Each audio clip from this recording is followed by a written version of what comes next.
There we go. Hello, everyone. Welcome to another Mental Health Monday. I am super excited to have you guys here. I see you already in the chat interacting. That is wonderful. If you have any questions while we are here live, feel free to pop those into the chat and I'll make sure that we address them because we are here for a live Q&A. We are going to be talking about addressing self-sabotage and anxiety, and specifically in creative and educational spaces. And I am joined today by Dr. Albert Bramante. Thank you so much for joining us today. I'm really excited for this conversation. Well, thank you so much for having me. I'm really happy to be here.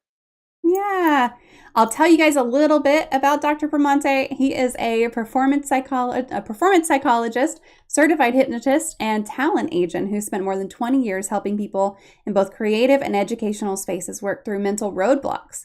He specializes in tackling anxiety, imposter syndrome, and self-sabotage, blending tools like hypnosis, NLP, and mindset coaching with the everyday realities performers and educators face.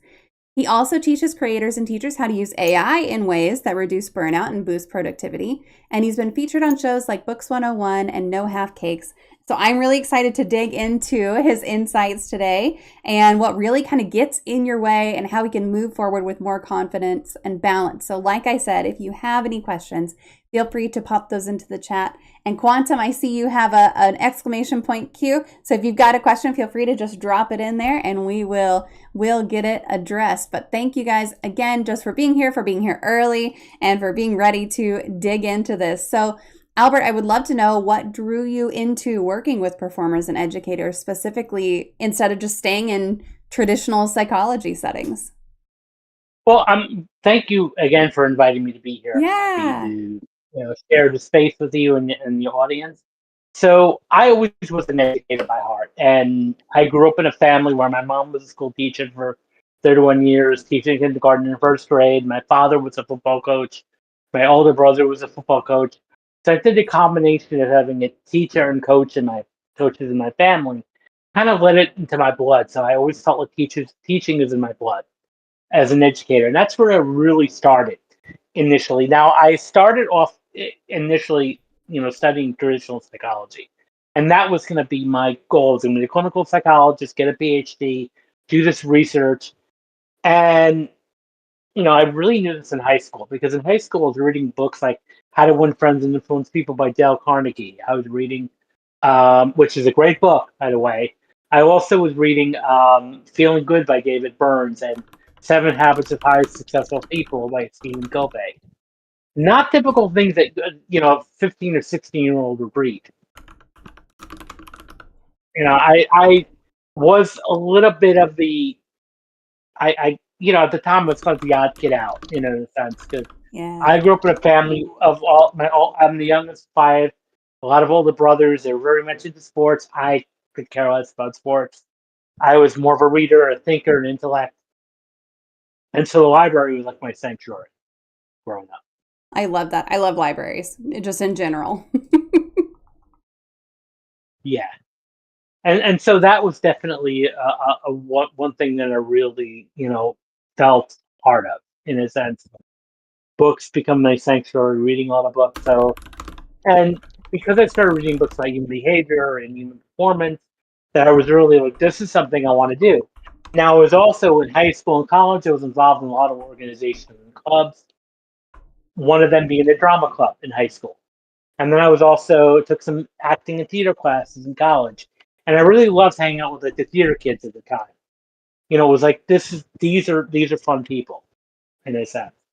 So I just felt, really, at home there with that. So that's sort of like the what kind of got me into, like, because watching the performance side of things, and Hmm. being a teacher, being an educator. And then I found myself working in New York City because that's where I'm based, near. I'm in New Jersey, based in also work in New York. So right around the time of 9/11, which is unfortunate, I found myself doing a lot of volunteer work in crisis intervention counseling. And then I was like, meeting actors and producers and directors, and they were giving that and also working. I said, this is my people, and And I did a little bit of acting myself. Most people who work in the entertainment industry will, did a little bit of acting themselves. And it really wasn't for me, but I like being on set. I liked helping people. I liked helping actors. So that's what I did. I decided I was going to really help actors out more in a sense. And so that's where said I'm going to open up my first company, a talent agent. And the one thing that I noticed, because at this time I was also just got hired to teach part time in college, being an adjunct instructor in psychology, and then also building my agency. The one thing that I kept seeing happening in both areas was self sabotage. Mm. A lot of performers were self sabotaging. I had students that were really talented that were self sabotaging, and so a lot of that kind of like led me down to this path. It's like, well, Yeah. why is this happening? Now, I was still initially interested in being a clinical psychologist, but I decided I wanted to mainly, when I came down with dissertation, I said I'd love to do it on actors. Why, self-defeating behavior in performing arts. And so that's where I did my dissertation on. That's really cool. You kind of just brought it all together. Yes, absolutely. Like everything came full circle, and it was a way to combine both fields. But that's in a nutshell, because I kind of worked in both fields as an educator and as working with actors as an agent. I've noticed a lot of self-sabotaging patterns were happening. Mm. Mm-hmm. And so that's kind of led me down the path of like, well, let me maybe open up as a performance mindset coach. Yeah. Very cool. So, Quantum has a question in the question queue, and that is, what is performance psychology? Is that related to performers and creatives? Well, performance psychology is really about, really looking at the mental side of performing, Mm. the mindset, the growth mindset, working with, helping people really give the best performance. And of course, it's training, technical training, yes, is important, but so is your mindset. Mm. Where do you see yourself identity wise? Um, what headspace are you in? So performance psychology really looks at how do we help performers maximize their fullest potential by removing any mental blocks or any blocks or that could be holding your self-confidence back. Yeah, yeah. Yeah, Coyote's got a great kind of addition to that. Is just like, is that something that deals with stage fright as well? Yes, and really transforming stage fright. So one of the things about a lot of people ask is, how do I get rid of stage fright? Yeah. And the one thing I would like to maybe offer perspective is that if you look at physiologically the symptoms of fright, it's the butterflies in your stomach, the heart elevated heart rate, maybe elevated body temperature. Um, that's also the same signs of excitement. Yeah. So I don't know if there's what I would say, not get rid of stage fright. Let's transform it into excited. So when you start to experience some sensations, look at it more like you're excited to be there, because it's almost impossible to have no feeling going up there and doing anything Yeah. when you're performing. So I would like to say it's more about transforming the stage fright into excitement. Yeah. I like that. And that's something that has worked for me in the past, because I actually am a very nervous public speaker, believe it or not. And that's one of the things that I tell myself before I go on a stage in front of people is like, okay, you're feeling these feelings. It's perfectly natural to be excited to be here. It's perfectly natural to be excited to go on here and Yes, talk about something that you're so passionate about. And the other thing I would add is just like, have a hype man. When I yeah, went and gave a talk at a local college a few years ago, and I can't tell you how much it meant to me to have one of my coworkers there to be like, I'm so pumped for you. You're gonna do so good at this. Everybody's so like ready for you to get out there, and you're gonna represent us really well, and all this stuff. And it was great. It was fantastic. Like, just having someone there yeah, who's there to just hype you up a little bit, because then you get into that excited mindset as well. of course. And that's when you're excited. That's a positive spin to it. Yeah. And so, like, when people, I talk, I go talk for a living, as a college professor, but I also speak on stages. I don't know. People ask me, "You're nervous?" No, I'm excited, and that is a change. I don't experience stage fright anymore, Yeah. and because it's excitement. I'm excited to be on stage. So because I think a lot of times we see these physiological sensations, and then we automatically think it's fear, Mm-hmm. but it can be excitement at the same time. It's excitement. So if we look at it like that, I think that's important. Yeah. That's fantastic. What do you love about working with educators and performers, and what do you hate about it? Or if hate is too strong a word, what are the biggest challenges? So, I would say kind of like both the same thing, the people. With being, working a lot of times, I would say the good thing with both students and with actors is to see them passionate about doing what they're doing and to really be happy with what they're doing. And they kind of help, see a light bulb sometimes go off and help them down the path of like really reaching their fullest potential. What sometimes, I would say the thing that I don't like is when I see stubbornness in people. It's like Uh, there's some actors that aren't coachable, mm, like yet, or they're not ready yet. Or even some students that are not really there for feedback. They don't really want to be there, and they're not necessarily open to feedback. So part of it is like you have to be coachable. yeah.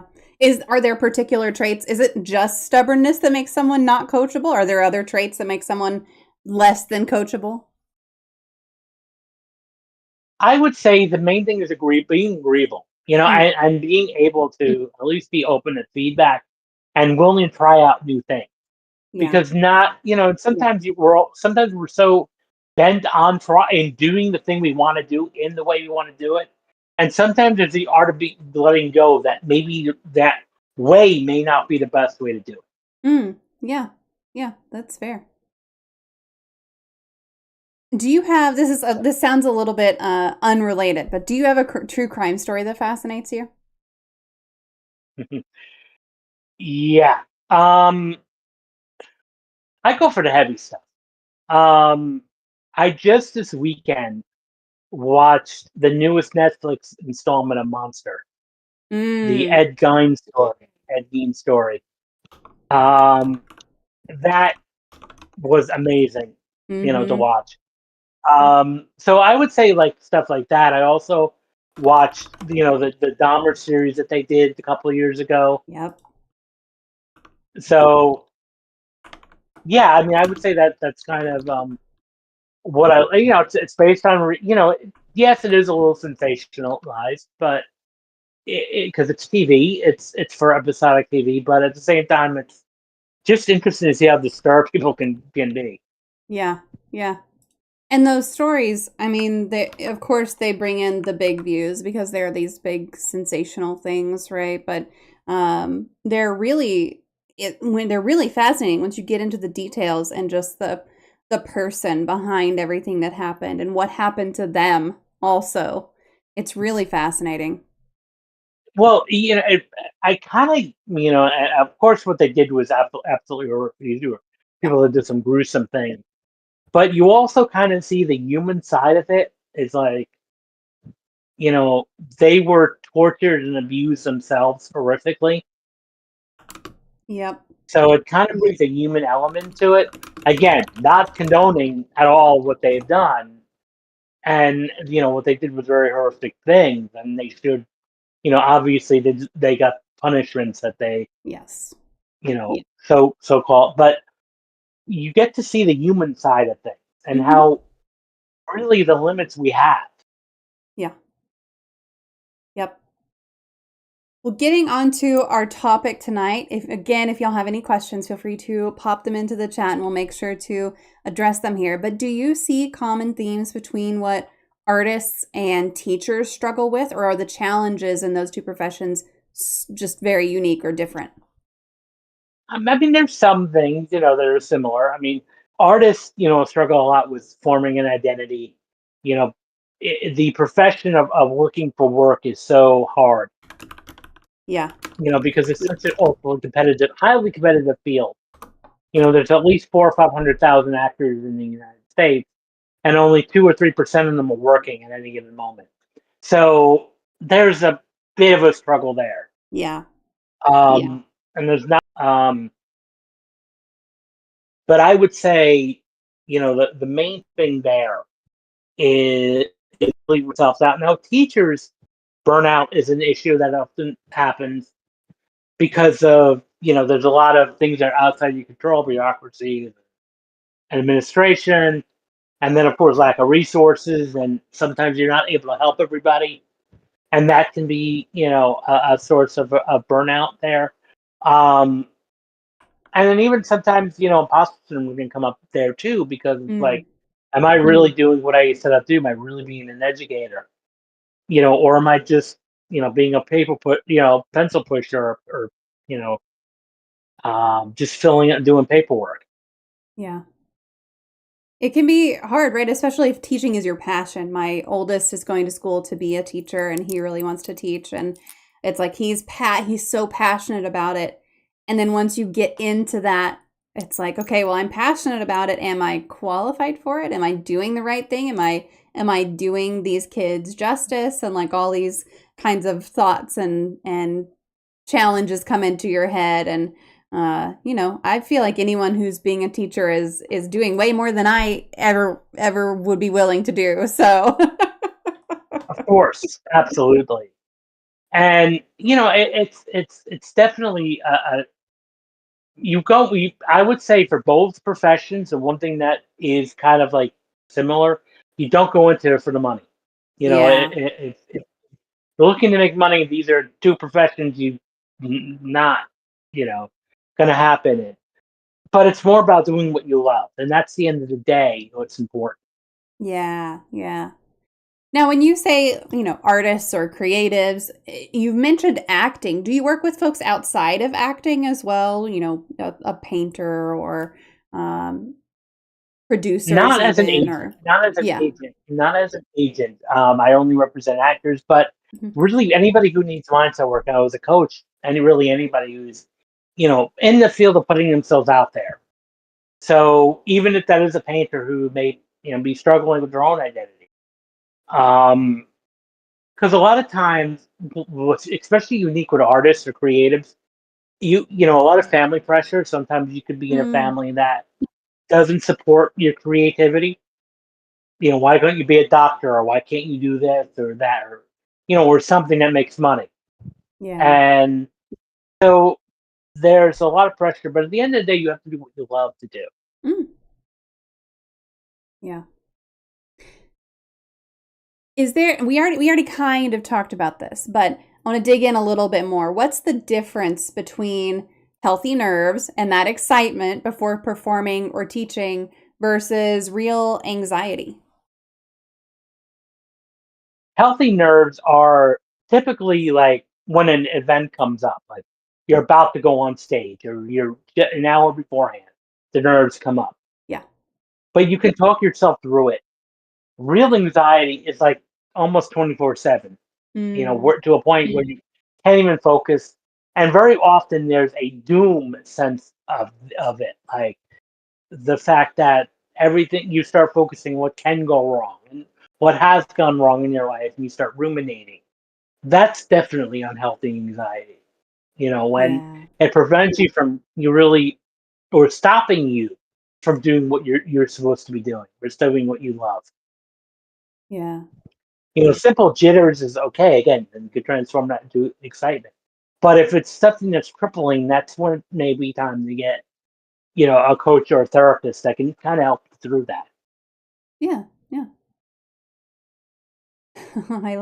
Oh, Coyote, this is a good one. I like it. Here's a little dad joke for you. Coyote says, "I want to be a commodian, but all my jokes flush." That's a good one. Like, That's fantastic. hats off to you. Yep, I'm a dad joke lover, by the way. So if you have more, I will love every single one of them. I make my kids groan as often as I can. Most definitely. So, from your perspective, why are performers and educators in particular, why are they especially vulnerable to that self-sabotage and to that anxiety? Well, because especially with performers, you have to put yourself out there Yeah. and be vulnerable. That's a big one, and that's hard, and especially with there's no guarantees that you're going to get the job, or no guarantees that you're going to get the job. The thing with and also with educators, it's you get sometimes you get a lot of criticism too that's unwarranted, especially from parents or from society. Um, I remember like I would hear talks about on TV and other sometimes talking heads that would Mhm. talk about like teachers and educators being like too rich and too greedy, and I laugh at that. I'm like, well, where am I? Maybe I'm teaching in the wrong areas. I don't Yeah. know, where is that richness happening? So, and the same thing with actors, because a lot of people, when the strikes were going on, Mhm. Screen Actors Guild strike and the Writers Guild strike in 2023, even other people are like, oh, well, actors can really be comfortable. They have one job. I'm like, do you know what it really takes? And that you can have a really successful job and still not, have enough money to pay rent, and that. So I think the reality, a lot of times it's dealing with, sometimes gentle ignorance from society about like Mhm. what the job entails and getting criticism and getting slack for that. Yeah. So that's why I think there's that vulnerability too. Right. Well, and if you're part of the just general public and what you're seeing are folks who are on all of these engagement and they happen to also be college professors or something, but their money isn't coming from being a college professor. No, their money may be coming from them working for Fortune 500 companies or, Yes. Or consulting work. yeah, or social media views. There's lots of Yeah, ways to earn money through social media. And so I think that if you're seeing that 0.5% of educators who are out there and showing how much they make or whatever, it first but of all is yeah, not from education and it's not the majority. no, it's not, Yeah. and it's not at all the majority, very Yeah. ultra minority. Yep. And maybe it's oftentimes the people that were educated but now are administrators, and they've got those Mm-hmm. cushy salaries there. Um, because even as a college professor, which I've been, I can assure you that it's not what anybody thinks it is. Yeah. Because people, I've heard, I've laughed, when people said, "Oh, you're a college professor, you must be rich," and I laugh. I'm like, yeah, okay. Tell me where I need to be teaching at, because Yeah. it's not here. So, but yeah, that's what I would definitely say. Yeah. Yeah. Um, I even had students who would tell me, like, like, oh, these college professors are rich. I'm like, I don't know where you think that's at, but Mm-hmm. so that's kind of funny sometimes when I hear that Yeah. expression. Yeah. Well, they make more than an elementary school teacher, but also they had to complete more schooling. And And that's even debatable, because it depends if you're a part-time or full-time professor. Those yeah. are, two different things. So, but yeah, it really boils down to it. Really at the end of the day, I think it's like what society's expectations of us Mm-hmm. and what the reality is. And it's even at the talent agent, a lot of people who are not in the industry think, oh, you're in a very exciting field. Now it is fun, it is exciting, but a lot of people think, oh, you must go to all these great parties and all these extravagant events. Yeah, maybe one every 2 years. If you think Mm-hmm. about it. Most of my time, I'm like pulling my hair out sometimes. Like we're burying the midnight oil. Like, it's I love what I do, but it's not what you think. And I think sometimes that is what can boil down to it, is that there's Yeah. sometimes a lot of hard work, and you may not necessarily see a return right away, Mm. which can burn a lot of people out. Yeah. Yeah. When you don't see returns all the time in what you're doing. Yeah. That's fair. Yeah, NATO Shido says teachers honestly should receive six figures. They influence the lives of our future. I wholeheartedly agree with that. Yeah, I would say that too. Professors do a lot, but seriously, that's we and it's just recognition. We just want respect, and a lot of times, I think with educators, we're kind of like the first to blame. It's like, all of these teachers are, unreasonable. Now, I'm not going to lie, there are bad apples everywhere, Yeah. but I think a lot of it has to do with, you know, a negative perception sometimes on Hmm. the work we do. And that can add up over time. Especially if you're not really entirely confident in your own abilities and you're easily persuadable by outside things. Yep. We were just talking a couple of weeks ago with another guest, and we were specifically talking about SEL and how teachers are getting so much pressure on them to be like, don't do this in your classroom and make sure you're still doing this. And there's so much pressure to do the right thing in a classroom and so much focus on, well, what is happening in the classroom. And Yeah, it's a stressful job. making sure you meet this metric and this test and that test. And sometimes what makes it really difficult, and I'm going to say it, is sometimes these people that are making these decisions haven't been in the classroom in years. And Yeah. it's like, okay, don't really know what it's like. You have no idea what it's like, Yeah. and now, thankfully, at the college level, we have less of that. We Hmm. have something called academic freedom, which kind of why I like teaching. You'll never see me teaching in elementary, secondary school because I like the fact that I can pretty much do what I want. As Yeah. long as I'm, teaching the subject matter, I'm pretty much free to do as I please. Yeah. Because of things like academic freedom. Hmm. From your from your experience, when someone is stuck in self-sabotage, whether that's procrastination or negative self-talk or perfectionism, what's usually going on there underneath the surface? A lot of it is fear, Mm. and the one thing that we're seeing with perfectionism and procrastination and all that is even unresolved childhood trauma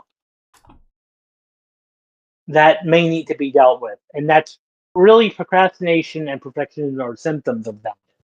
Mm. So it's not necessarily, I mean, we all procrastinate from time to time, but I'm talking like chronic procrastinators or chronic perfectionists because they're very related. They're highly related, more Hmm. so than they're different. Because very often we want things to be perfect, and because it may never get there, we never do it, or we take forever to do something. So we procrastinate because we want perfectionism, and so that can certainly be a hindering thing. But with self sabotage, the big thing is fear, and a lot of times to keep us protected,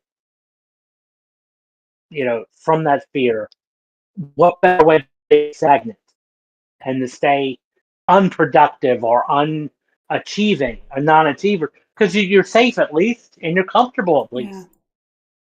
So, and that leads to why we procrastinate and why we and this is where I say perfectionism and trauma. Because on a conscious level, you may say, well, I really do want things to be right. And that's true to some level, but are you really saying that genuinely, or are you saying that because you're afraid of doing something? Mm-hmm. Yeah, if you're not sure that something is going to be perfect, I'm absolutely guilty of this. If I'm not sure if I can do something perfectly, sometimes I would rather just be like, well, I'm not going to do it. Yeah. Or I'm going to wait. I'm going to wait and wait and wait and wait and research and research and research and research and look and look and look and look and try and figure out, Mhm. how to do it absolutely perfectly the first time before I even start. And then it winds up, Yes. too late to even, well, not too late to even start, but way later than I should have started. Oh, absolutely. Of course. Of course. Of course. Are there red flags people should watch for to kind of have a signal that they are holding themselves back? Well, like if you always feel like nothing can be done right, and you always feel like you're stuck, you haven't been moving the needle. Like every month, you're in the same spot you were last time, or at the end of every year. Because usually, what I like to do, is at the end of every year, kind of do a, you know, a recap or an inventory of what we've done. Mhm. And if you Mhm. find yourself in the constant focus of like not moving forward, then that's a big red flag. Because every year you should be getting better and better and more evolved and moving, becoming more advanced in what you're doing. And if that's not happening, then that might be something where you're holding yourself back. Mhm. Do you recommend like a more periodic check besides just once a year, or is once a year probably a good enough, or is it like a, oh, you're new to this, check in more often, you've done it for a while, you could probably step back. Is there any sort of guideline Well, there? I would say the minimum is a year, but you should be doing every month, some sort Mm. of check in, like, okay, where am I going? And, am I stay if you've been having if we were just been like periods of time where you're just coasting along, Mhm. then that might be an indication that you may need to work on something, signifying that something is deeper going on here. Yeah. Well, we talked about the fear versus excitement. How does someone know if they are self-sabotaging versus procrastinating because they're just really tired or overwhelmed with something? Well, I mean, procrastination is definitely a form of self sabotage. Mhm. 100%. Um, and there's nothing wrong with being tired, but if you find yourself always being tired, is that your brain's way of maybe fooling you, of keeping you safe and keeping you comfortable Mm. by giving the excuse that you're tired? Because it's very easy to talk yourself out of doing things you're not comfortable with. Mhm. Very easy to do that.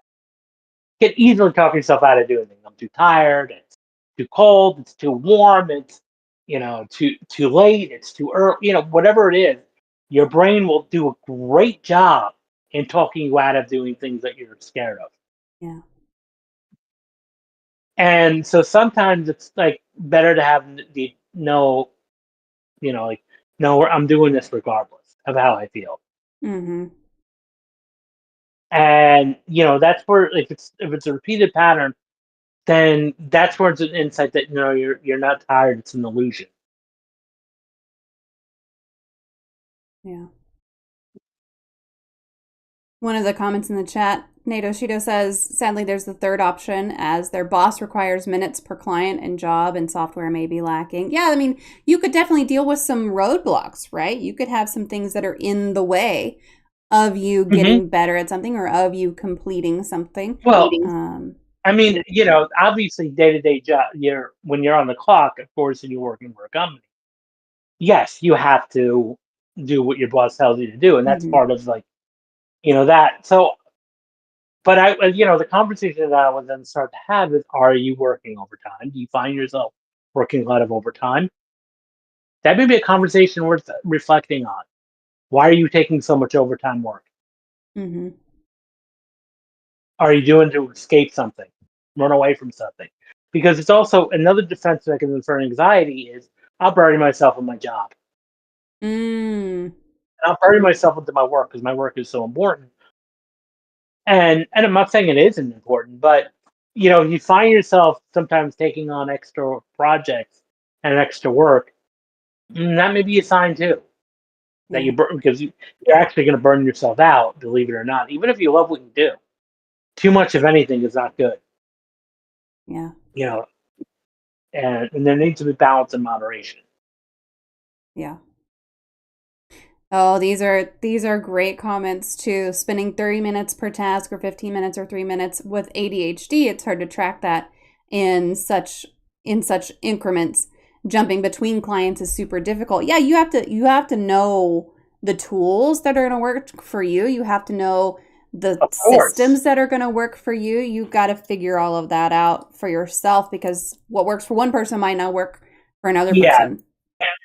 and exactly. It's not a one size fits all Yeah. thing.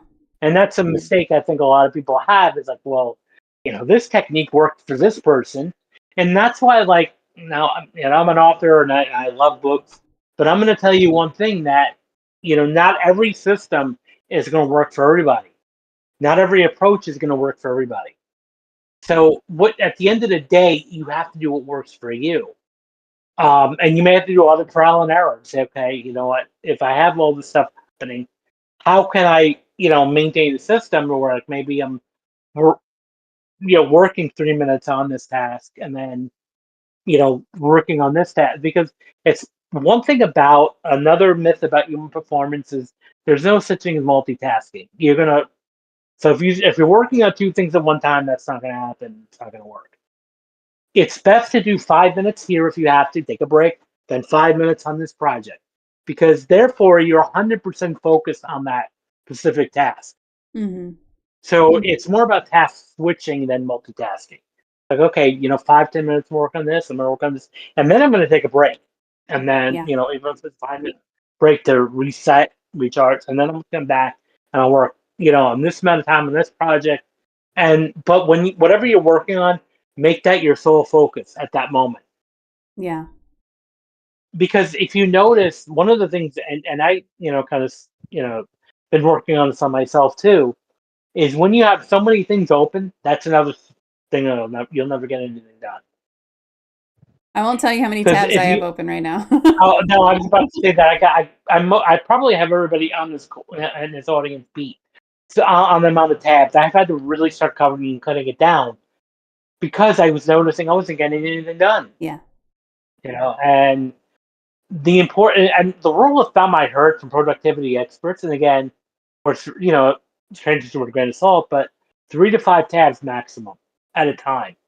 Bookmark the rest, because we only have a chance to, you can always close and reopen, and close and reopen. Because when it's better to be productive, and that'll also raise your confidence more when you start to complete things. Yeah. 6 tabs, but 1 is this stream. I mean, this stream doesn't count. The stream doesn't count as a tab. It's fine. Yeah, 6, whatever. 7, 8 now. No, that's fine. Yeah. I remember one time, and I'm calling myself out on this, but it was like I had 82 tabs open. I'm like, no, I'm like, and if you look at it, like I think even Chrome was probably saying enough. Yes. And the truth of the matter is that most of these tabs, honestly, I wasn't really looking at. Mm-hmm. And that's where when I learned about the 3 to 5 tab rule, it makes perfect sense, because that's all you're really focusing on at the moment. The rest you bookmark. Or there's a nice Chrome tool for anybody who uses Chrome called OneTab, which actually organizes each work session that you have. The tab, when you close it out, so it will save the tabs that you have. And this Oh, way you can just click on the interesting. extension. You just click on the extension, and there opens a tab. And so you're not losing out, because there's sometimes that fear of missing out, or what we call FOMO, or if I close this tab, I'm not going to have it. Oh no. Yeah. But not if you have it in one tab or in your favorites. It's still there. It's just you're not overwhelmed. Because the one thing about human performance, when we have too many choices or too many options, we get nothing done. Mm. Now you may think it's the actual opposite. It's like a paradox.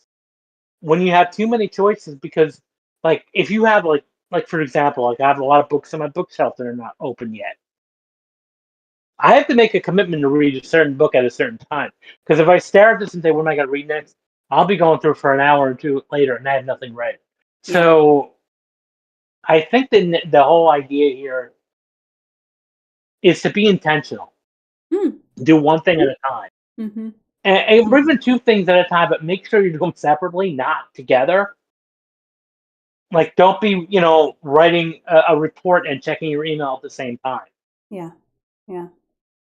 Again, and most of the time it's an addiction. A lot of times with tabs and all of that and social media, it's an addiction. It's dopamine. Mm. It's your email. Unless you're really important business decision, most of the time you can get away with a half hour without checking your email. You can get away with not checking your social media for an hour. So because a lot of times people will have tabs they'll have Facebook, Instagram, TikTok open, and they're trying to do work at the same time. Not going to happen. I can tell you that right now. And I'm speaking from experience.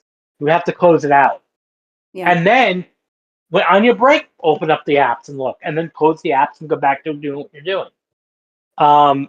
Keep in mind that with even with Chrome or with Facebook and Instagram, it's designed to keep you focused on the Yes. sites. It'll give you that illusion you need to have this open. Newsflash, you don't.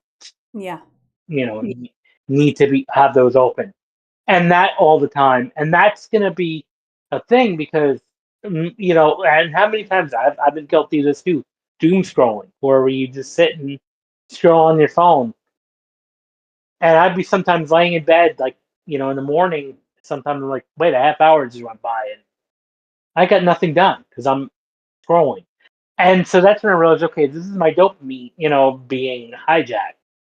Yeah. Yeah. One of the And biggest changes that I hated that TikTok made was whenever you hit that back button twice, instead of closing the app, now it just opens up the first video. It scrolls back and opens up the first video. And I can't yeah, stand that because it's just like, oh, wait, what? I don't want to miss this. I want to get some of these comments in the chat too, because I definitely know that multi-half-assing, which is what I love to call it, and my kids hate it when I call it that, but it's yeah, not multitasking. It is. It's multi-half-assing, but I it's like that. I actually like that. it's a struggle. Sometimes you have to. Sometimes you have to be in a meeting and you have to have your email open because you're looking for a big project. We have several major government clients and they're putting out new things every day. And it's like in our company, especially right now, the culture is not the best that it could be. And right now it's like the first one to notify gets the credit. And so by nature, our team has to be constantly on our email and on those message boards, even when we're in a major meeting that we're supposed to be paying attention to and taking notes for and providing input to, and sometimes even leading, we still have to have all those things open. And it's such a bummer, but it can be a product of your workplace. It can be a product of your environment. And I totally get that. And I don't want to discount that. You got to do what you can where you can. I know there are different tools. I started recently using videos and making videos where it's 30 minutes of music and then it audibly cuts the music off for 10 minutes. And it's just like that reminder of I can put it on in the background. I don't have to pay attention to it, but it gives me that, oh, why did the music stop? Even if I don't notice for 2 minutes, it's a 10-minute audible break of, oh, why did the music stop? I haven't gotten up in 30 minutes. I need to get up. I need to drink some water. I need to stretch a little bit. You got to Yeah. find things that work for you. And for some people, they can't listen to music. I can't listen to music with words if I'm trying to write. I can listen to music without words when I'm trying to write. And I actually do better if I'm listening to music with words when I'm reviewing things. So it just depends on what works for you. And you can't say, don't listen to music with words because it just depends, No. I know a lot of people that cannot work without music if there's nothing. Yes. It's Yes. uncomfortable when there's quiet and stillness. So what I would say, even in that situation, find a system that works for you if you have to be on your email. Yeah. Don't be reading your email and trying to do a presentation at the same time and have your eyes, because then you're going to slip and you're going to start, people are going to notice in the room that you're not focused. Yeah. Yep. For sure. And that's going to be a big thing too. So, yeah. But I would definitely say one thing at a time. Yes. Yeah. So a couple of these comments from the chat. I tried Clockify with Steam Deck integration. Sadly, that falls flat. I'm not sure what Clockify is, so I'll have to look that one up. Most I don't know about it. Yeah. And then Control H only goes so far. I have for sure gotten to the point on my phone, especially, where it's like, you can't open a new tab until you close some old ones. I'm sorry, but 99 is the max. And then I go, oh, why do I have 99 tabs open? Most of the time, it's stuff that I don't need anymore. It is hard for me to close tabs, though. It's really hard for me to close tabs. I do get that feeling of like, but wait, I have to... I have to have that open or I'll forget what I was doing. Well, I've already forgotten what I was doing. Yeah. I'll check out that Chrome one for sure.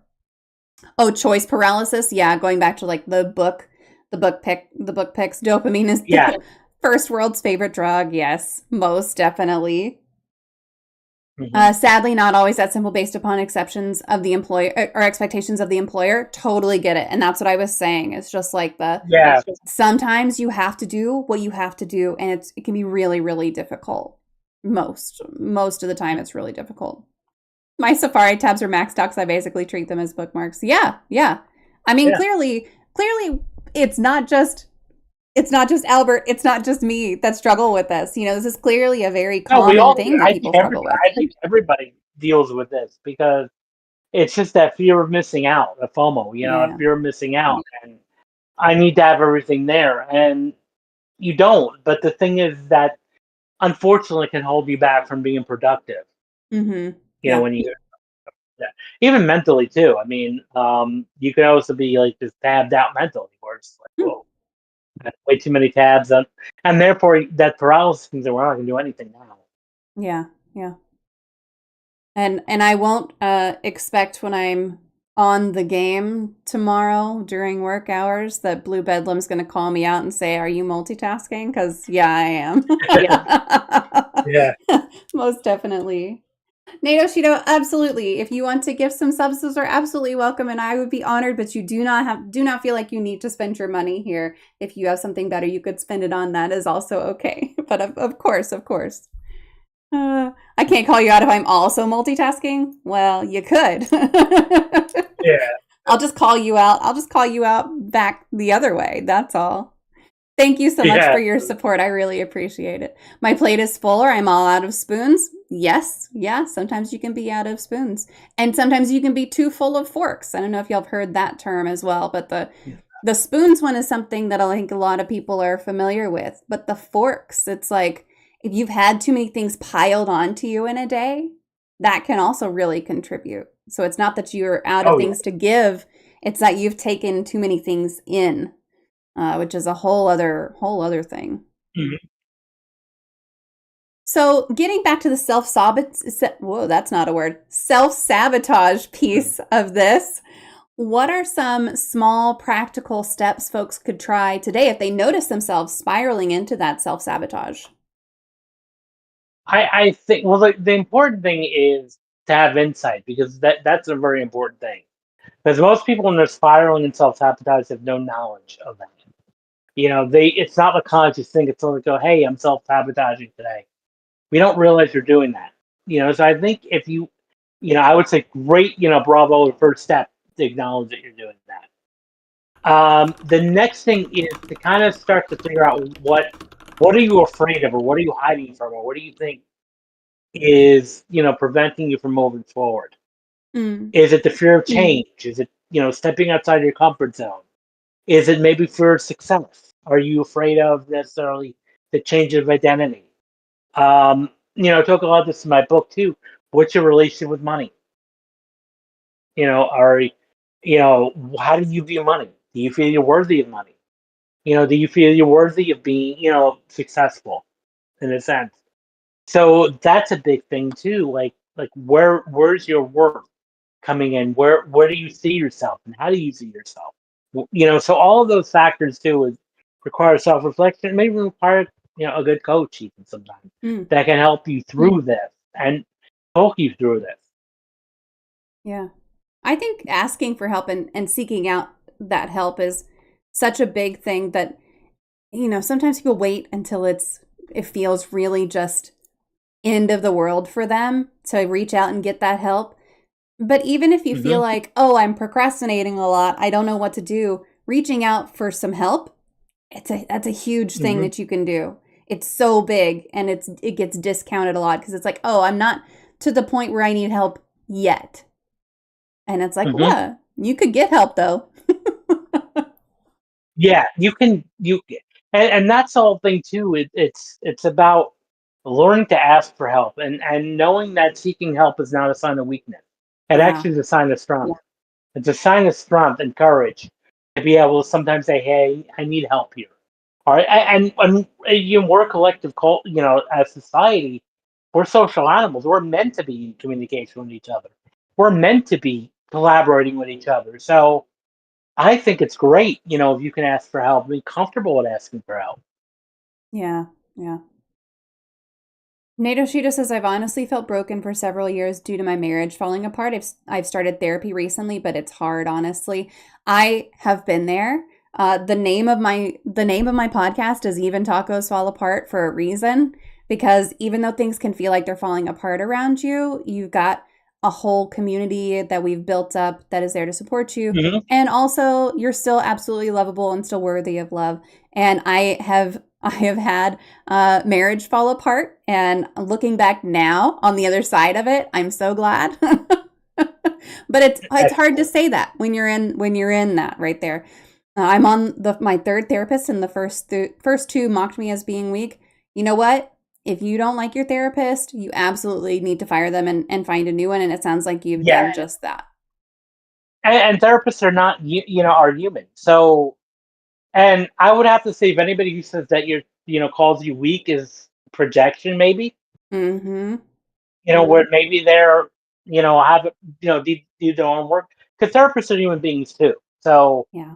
most of the time they're in the field of becoming therapists because they themselves have their own issues that they work through, and I don't know the situation that you were in, whoever said that about, but I can almost guarantee you that problem, if that was said accurately, you say that therapist needs to work on their own Yes. internal, clear out some things too of their own, to be able to project that onto somebody else. Yeah. Yeah, for sure. How does imposter syndrome fit into this conversation, and why does imposter syndrome hit teachers and creatives in particular so hard? Well, imposter syndrome really is all about, the textbook definition, you feeling you're a fraud. And a lot of times when you don't see necessarily the right outcome, because as a teacher and educator, you really don't know the impact you're going to have. Because a lot of times, sometimes it may not really take effect till years later. So when the students are already out of the classroom or out of your classroom. So you may not, it's almost considered like a thankless profession to some level, Yeah. because you don't really get that thank you. Now, sometimes you do, but most of the time you're not. And most of the time, you're not going to know if you made a difference. Even though the people you have made a difference in, they may not know that. Like, there's a lot of people, like, even with this podcast, you may have a lot of listeners. Now, obviously, some are engaging with you in Discord chat, but you never know. We may be impacting listeners that you'll never hear from, Yep. and you don't know that. And so sometimes when we don't see a return right away, we think, okay, I'm a failure. I stink, and I'm not going to do this because nobody is responding to me. And the same thing goes, I don't have the measurable outcomes. I don't have the students thanking me. So therefore, am I doing the right thing? Am I really dying to be a teacher? Am I, and you start having these racing thoughts like, well, maybe I am a failure. Maybe I am people are going to find out I don't know what I'm doing. And that can happen. And the same thing with like artists. It's like, especially if you're an actor who hasn't had a job in a long time, it can start to, am I Mm, doing the right thing? Am I in the right profession? Am I a really good actor?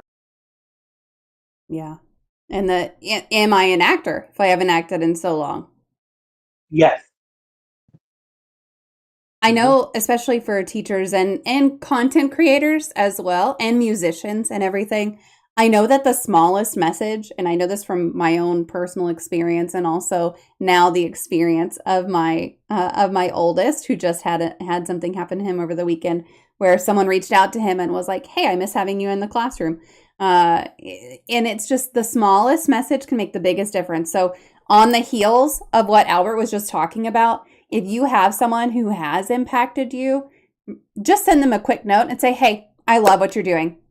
That tiny little Yeah. message can take that person and make them feel like they are doing something that is valuable, that is worth it for a year.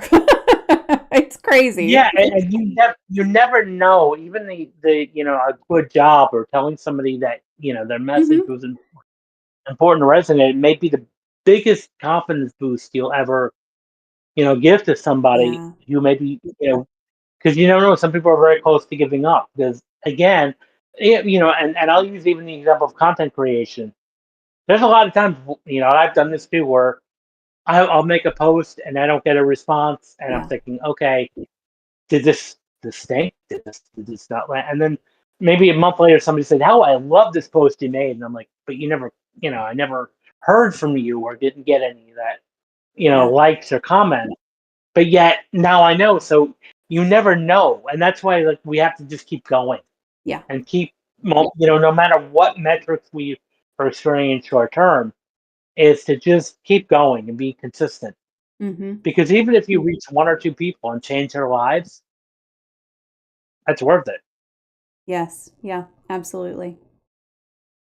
Coyote says I'm a man and it took me years to get over my 10-year relationship. And that's fair. Like it's Well, it no matter how long it takes you to work through things after they end, it's and I was personally, I don't know how much y'all know about my story, but I was in an abusive marriage and I still had moments of like, I'm sad that it ended.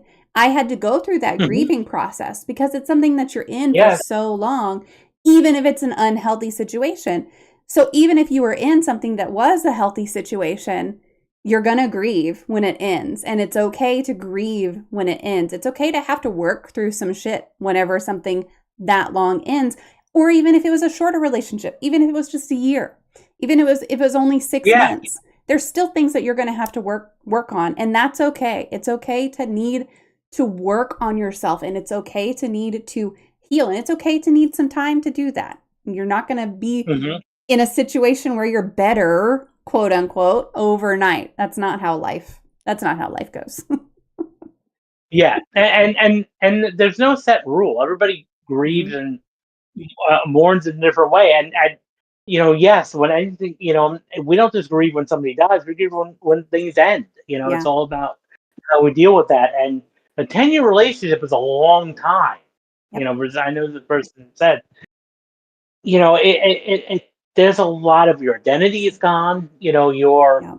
shared experiences, and there's also that adjustment of dealing with being single again, and that identity shift, Hmm. is there. So it's going to take time, and you shouldn't rush it either, Yeah. and that's, I think, a lot of times that people make, especially if they're insecure, is sometimes they'll bounce from relationship to relationship. They have to get into another one. Hmm. And very often you're gonna get into really bad situations, Yeah. rebound situations. Yeah. 5 steps is a great idea, but honestly, you can loop back to each step of the grieving process. Yeah, yes, the 5 steps of grieving. Yeah, that's not linear. Healing in general is not No, linear. Grieving is not linear. and grieving, the 5 steps, is important, and I applaud Kubler-Ross, Dr. Elizabeth Kubler-Ross for that. That's a really good model. But I'll be honest with you, it's not like that at all. Yeah. It's not linear at all. Yeah. You could get all the way to step 5 acceptance, and the next day be back to anger or depression again, and it's okay to be Hmm. that way. Um, that's the important thing, because I think a lot of times when it comes to any type of grieving, we don't want to experience it because it's scary to go through Yeah. these feelings. But the only way through it, the only way to kind of work with it is to work with it. You got to go through it. Hmm. Um, And what I would say is let it take as long, when some people say, how long is that? As long as you need it to be. Yeah. You know, as long as you know yourself.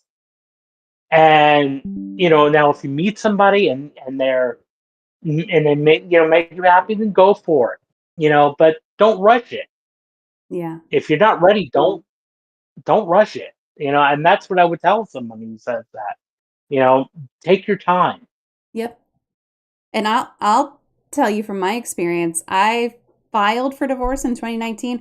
I started trying to make a safety plan to leave in 2018. I knew it was over in like 2017. And it's still, I didn't start dating until really a couple years ago. And that's Hmm. okay. Like, it's okay to take that time for yourself. But it's also okay whenever you do find someone who just lights your world up to take that jump as Hmm. well. Yeah. Well, and that's fine, and take whatever time you need, and there's no set time, and I think that's a dangerous thing zone that we go into is when we say okay, well, if I've been in this, and I must breathe in this time. Mm-hmm. No, some people take longer than ever. Like, you have to be respectful for yourself and know yourself Yeah. and be gentle and self, you know, and really just love yourself, and Mm-hmm. that's the important. Yeah. I don't know if you've seen this video, but this is one that really gets me of just like forward progress. There's and I wish I knew the name of the guy. I wish I knew the name of it's an art installation, but there's a set of stairs and there's a trampoline next to it. And the guy goes up a couple steps and then falls over onto the trampoline and jumps up on a step down. And he goes up a couple steps and he falls down on the trampoline and he jumps back up and he's a step down. And he'll go like 3 or 4 steps up and he'll go 5 or 6 steps back. And it's just like eventually he gets to where he's at the top of that platform. And what they're trying to simulate was just the grieving process of like, some days you're going to wake up and you're going to feel great. Some days you're going to make progress. Some days you're going to feel like you're going back. No matter what you're doing, if you are, oh, I love that coyote. I'm going to steal that right now. If you are restarting living every day, I think that that's Yeah, really something that you just have to look at as like, treat yourself with that kindness every day, no matter what that day looks like. Coyote said, I'm talking to my of therapist course. weekly and I'm restarting living. And I love that. I just stole it on the fly. Yeah, no, I like that too, restarting living. But absolutely, and take the time that you need, Yeah. and it's really just about self care and self love, and yeah, you're gonna move. There's gonna be days that are gonna be harder than others, and days that are easier than others, and Yes. there's no right or wrong way to go through it. Like that's the only time would be like when you try to deny it or try to push it, Mm. but through to you. Like even in whether it's tragedy or breakup, I'm more worried about the person who seems to have it together than Mm. I'm about the person who's distraught or messed, emotionally, what you call a wreck. I'm more concerned about the person who seems a little too together Yeah. because I feel like eventually that's denial Mm-hmm. talking, and then eventually that denial is going to fade, and that's when a real pain is going to happen. Mm-hmm. Yeah. Well, it could be a mask too. Like I was that person who really looked like on the outside had it all together. On the inside, I was depressed as fuck. So like it could just be an Yes, absolute mask. And I was a it's little like bit in denial, but yeah, it could be denial, it could be a mask. There's something to that. yeah, it's like the smiling on the inside, smiling on the outside, crying on the inside. Yeah. And as long as you're respectful to yourself, but even so, that can be a mask and that can be harmful too. Mhm. Is because you're not being really authentic. Yeah. You're trying to be maybe something you're not, or trying to be a front or trying to appear too strong. Yeah. And you need be compassionate about yourself too. Most definitely. Now, you use hypnosis and NLP in your work. For listeners who may not be familiar with those, what are those tools and how do they help with anxiety and confidence? Well, NLP stands for neuro linguistic programming, and that means like using language and the nervous system to kind of rewire your thoughts and change your thoughts and change your beliefs and even eventually change your behavior. It can work well with anxiety because it'll start to challenge, your beliefs even on the subconscious level of what creates an anxiety and changing that programming. So like maybe you had overbearing parents growing up or not or neglectful parents that kind of added to your own beliefs. So it's kind of like changing that perception of that, even your perception of your past, so that we can't change what happened, but most of life really, and this is going to sound like a Hallmark card, but most of your life is not so much what happened to you, but it's what's the relationship that you have to what happened. That's important. Mm-hmm. So we can change that, your relationship to what happened, or your story about what happened. And that can be a major breakthrough when it comes to anxiety.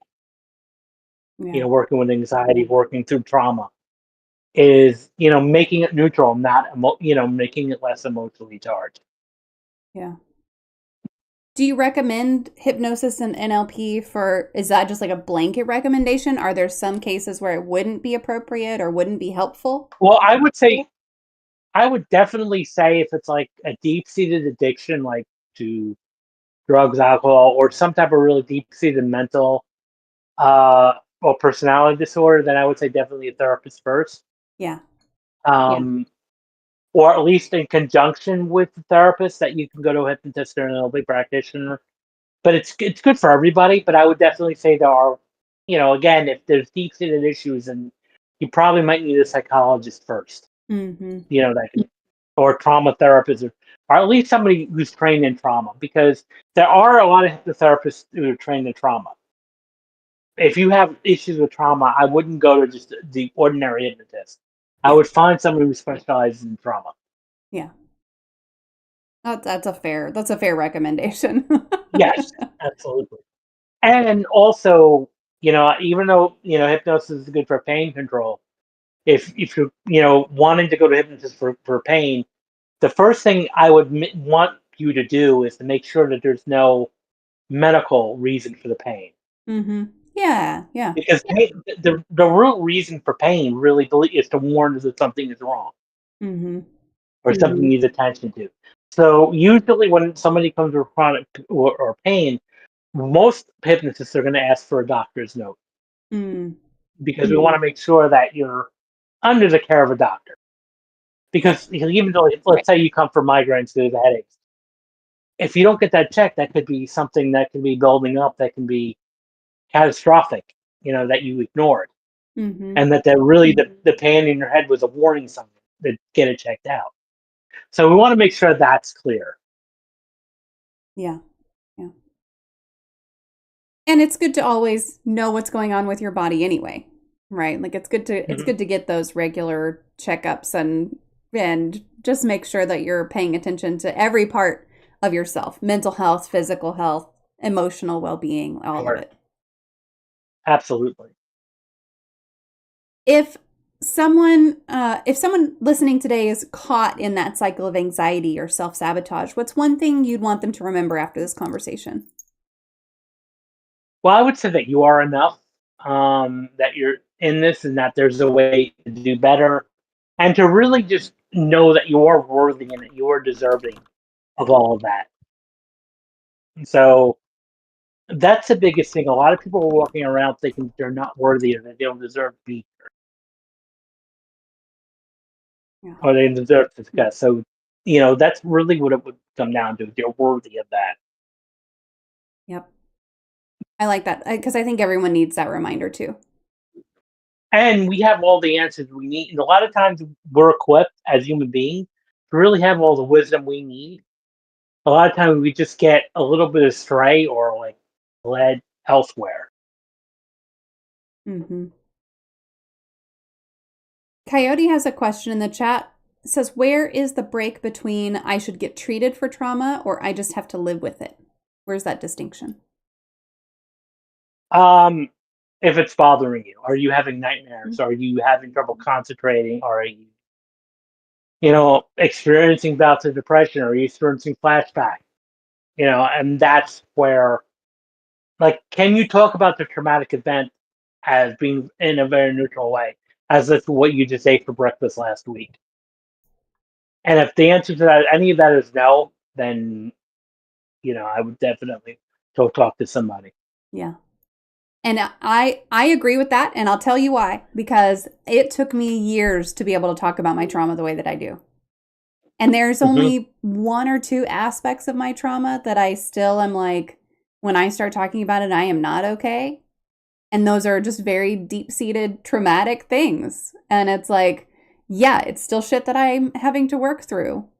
And the rest of it is like, I did the work. I put in the work, and I can look back and I can really talk about it. I can really learn from it. I see what I went through. I see what I had to deal with afterwards. Like I can examine it without falling to pieces. And it took me years to get there. It can, and especially if it's deep-seated trauma, or even sometimes multiple traumas too. Because very often what can happen is if let's say you have unresolved trauma, any new trauma is now going to bring back and intensify because the old traumas come back. Like I will use this example a lot. During 2020, during COVID, a lot of people were having such a hard time during this year. Some people that were okay, but then some people were such having a hard time with the impending doom, Hmm. the fear that was happening. Because what was also happening is yes, that was a trauma for everybody. 2020 was a traumatic year for Yes. everyone on the planet. But if you are also dealing with other traumas in your life that weren't resolved, 2020 just became a whole lot worse for you. Yep. And now, and that was one thing that was hard about 2020 because, everyone, okay, stay safe and stay home and all that great. But a lot of people were not doing okay by staying home Yeah. and having heart. And that's why we saw a high rate of substance abuse, alcoholism, drug use, even domestic violence. Because hey, you're now trapped at home with this person. Yep. So it was definitely a tough thing. But I would definitely say that really, like if you find yourself getting emotionally charged up talking about something, that's an indication you need more work done on Yeah. that issue. Yeah. And it's okay, but that's something that you would have to work through. And and that's the whole thing. I think a danger zone to be in is again thinking that you just have to live with it. Right. And yes, the events because of your past will not, it happened, but the emotional charge of it should not be something you have to live with. Yeah. NATO, she does says talking it out is worth the cost in comparison to just dealing with it. I absolutely agree with that. That being said, I'm definitely not an expert, but talking to someone is worth it. And feel free to try more than one therapist. I will maintain if your therapist is not serving you, then you need to fire them and get a new therapist. That has been one of the things Oh, I have said from the very absolutely. beginning. Yep. Yep. And you may need to go through several, Yes. before you find the right one. It has to be a good fit. And again, that's the only way you're going to reach breakthrough because the first thing, in order to really reach breakthrough, you have to be comfortable and have a rapport with your therapist. Yes. Yeah. And, just seeing one, again, it may not be the right fit for you. Yep. And my first experience with a therapist was actually really terrible. And I went to her 5 times because that's what was covered by my EAP. And after that, I stopped going to therapy for more than a year. And I am really Mhm. glad that I went back and found a different therapist.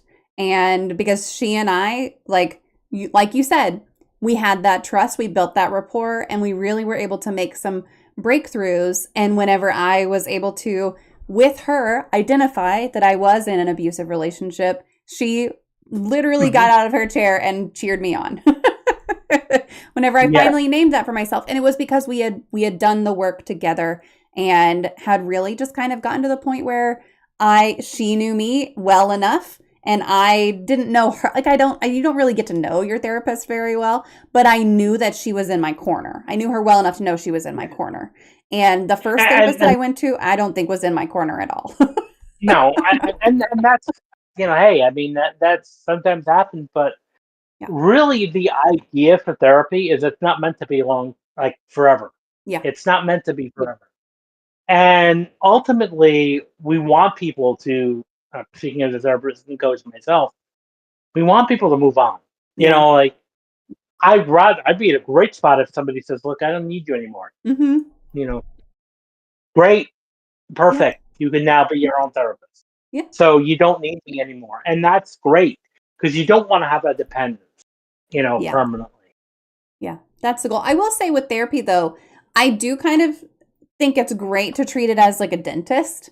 You go in once or twice a year and just do like, hey, I just wanted to check in. Yeah, Just wanted to check in yeah. and if you either with the same therapist or with a different therapist, whatever. But I think Mhm. it's great to do just It'll a work. check in. Yeah.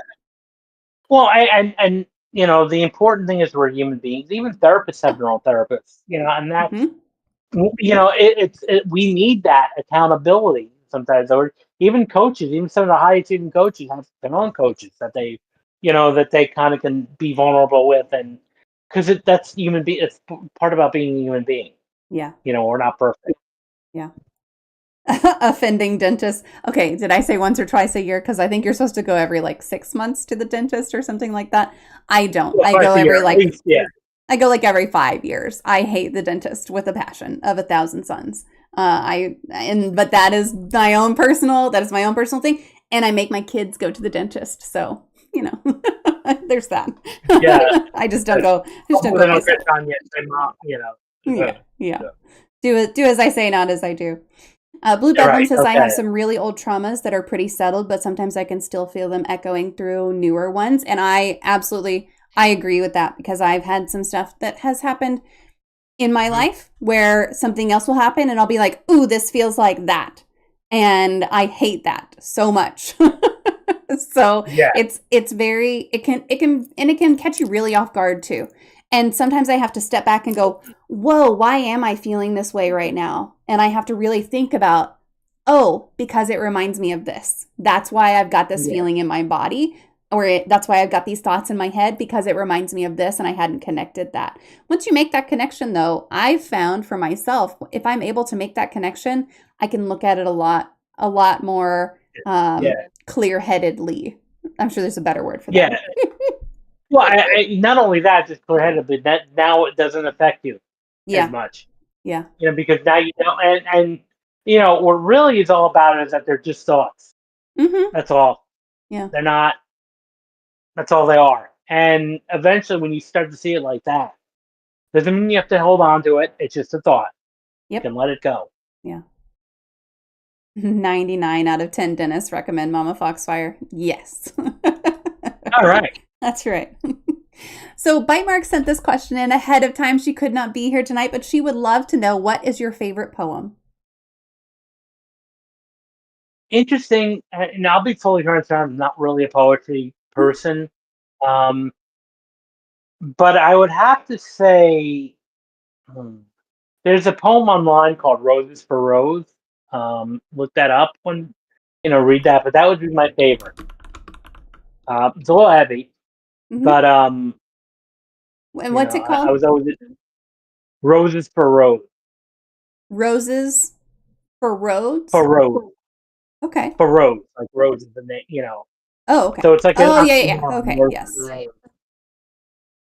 Got it. Okay, I'll have to So, look that one up because I'm not familiar with that. Although it sounds familiar. So I'll have to look that one up it and was find it. pretty much like in the late '90s. It was like a very popular one that was going around. Mm. So it definitely is. It's definitely an emotional one. It's not an easy read. It's an emotional one. So Yeah, just want to forewarn everybody if you're going to check that out. So gotcha. Yeah. All right, I'll have to find that one because I'm not immediately seeing it, but that's okay. What is your favorite life hack? I mean, I guess just NLP. Really, if you think Mm, about it. Being able to know that we can change, and change our belief systems. So that would be the major thing. Visualization is a very powerful one mm, because when you visualize something, your brain does not know the difference between fiction and reality. yeah. All right, well, it is time for the magic moment. And for those who have been here before, you know that this signals kind of the end of the official question. So if you have any questions that you would like to ask, make sure you pop those into the chat and we'll make sure to address them while we're here. But Albert, if you could wave a magic wand and eliminate one common opinion or misconception surrounding mental illness, disabilities, or talking about mental health, what would it be? The major misconception is that people are mentally ill or crazy. Mm. And I think that's the biggest danger of the misconception. Most people think that mental illness people are foaming at the mouth and because of what they see in TV and movies. But I would say 90% of people with mental illness are normal, everyday working professionals. Yeah, So that was the biggest thing is the stereotype yeah, of that the mentally ill people are crazy. And they're not. yeah. And I'll add in there to that 1 in 5 people will experience a mental illness, a diagnosable level of mental illness every single year. And when you expand that over someone's lifetime, it's 1 in 2. So the chances Well, are I was you'll going to repeat experience that. something at some point. Yeah. You or someone you absolutely love with all your heart will experience something. Yeah, I mean, depression and anxiety are considered mental illnesses. Yep. I think everybody on this planet has experienced depression at one point, anxiety at one point. Yeah. So there you go. Yep. Well, I will post your socials one more time so that if folks would like to connect with you, they can go ahead and do that. And Albert, I'll just turn it over to you. If there's anything we didn't get to talk about or anything you want to throw out there as far as resources or anything to promote, I'll just let you do that while I post these links. Well, I definitely encourage you to check out my book, Rise Above the Script, and it's available again as audiobook, Kindle or paperback. And also check out my website, albertbramante.com, because I have a lot of hypnosis audios on there, programs for all different issues from addictions to confidence to sleep. And I would really definitely encourage you to check out one of those programs out. And, feel free to follow me on socials and get in touch. Yeah, absolutely. The link for the website is right there in the chat for you. It's albertbramante.com. And the books, the audiobook is the audiobook on the website as well. You can, or just go to Amazon. I think I put that in my link tree. So, Yeah, but definitely perfect. look that up on Amazon. Cool. All right. Okay.